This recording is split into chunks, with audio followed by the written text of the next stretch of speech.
applying to universities this year, chances are you may have been invited to submit a video portfolio or a video interview.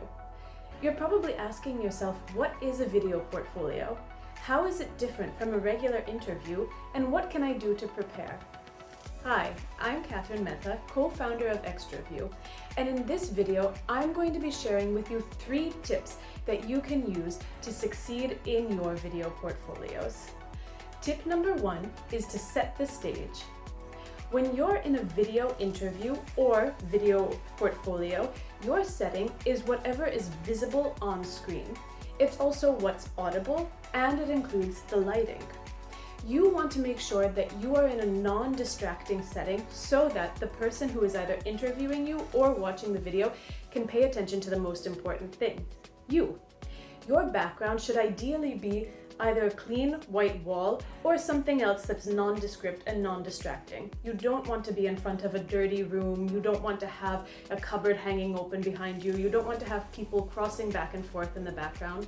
All of that will distract from the message that you are trying to convey.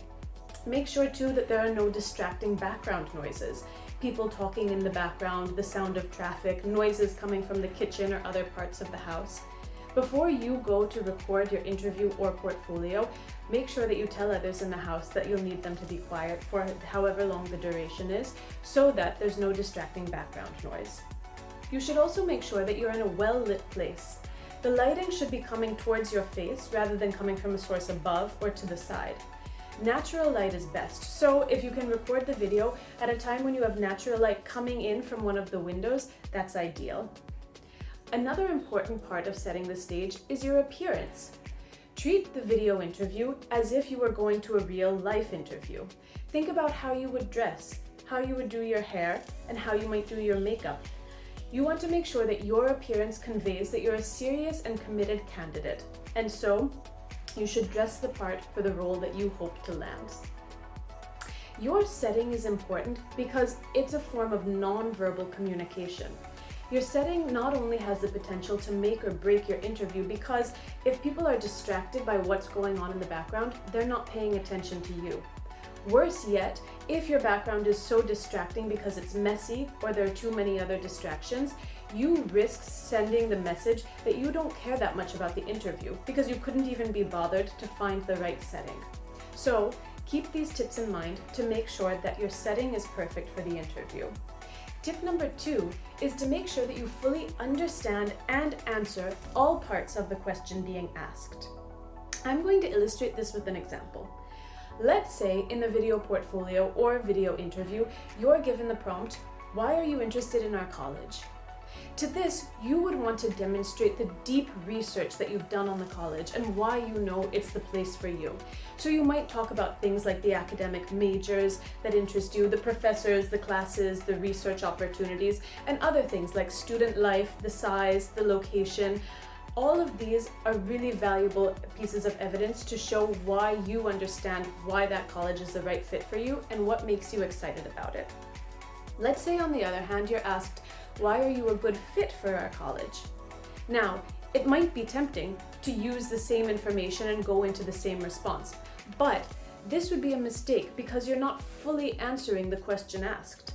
In the question, they're not saying, "Why are you interested in our college?" but rather, "Why are you a fit?" So they want to know not just that you're interested and excited in the college, but also that you have identified why you would be a good fit. So here, you would not only talk about what about the college excites you, but also how you have demonstrated the same values, the same mission, and the same goals that the college has also articulated and identified in any of their materials.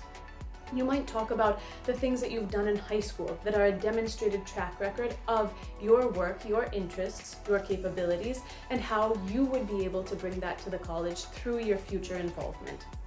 In that way, you're answering both parts of the question, why you're excited, but also why you're a good fit. This is just one example of the kinds of questions you may get in an interview where they have similar phrasing and similar responses, but they're not exactly the same. So you should make sure that you're fully aware of the question and that you've thought through your response beforehand to make sure that you're fully answering all parts of the question being asked. Tip number 3 is to hook your listener at the beginning and wow them at the end. Our brain has a very short attention span. We're talking milliseconds. Within milliseconds, we make a snap decision to decide whether or not something is worth our time and energy and attention.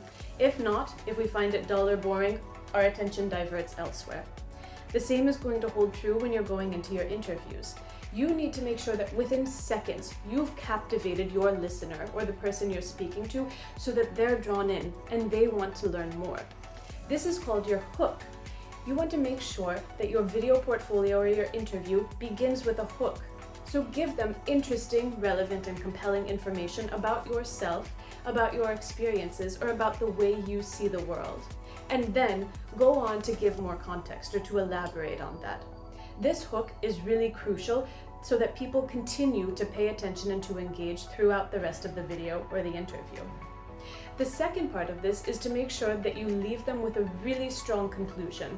After all, the conclusion is the last note that you'll be able to leave. It's sort of what they'll remember after the interview.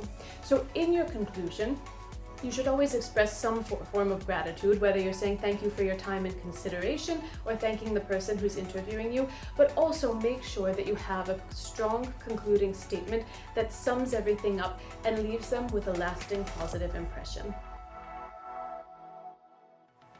Want more communication tips and tricks like these? Then visit us at www.xtraview.in or follow us on Instagram, Facebook, or LinkedIn.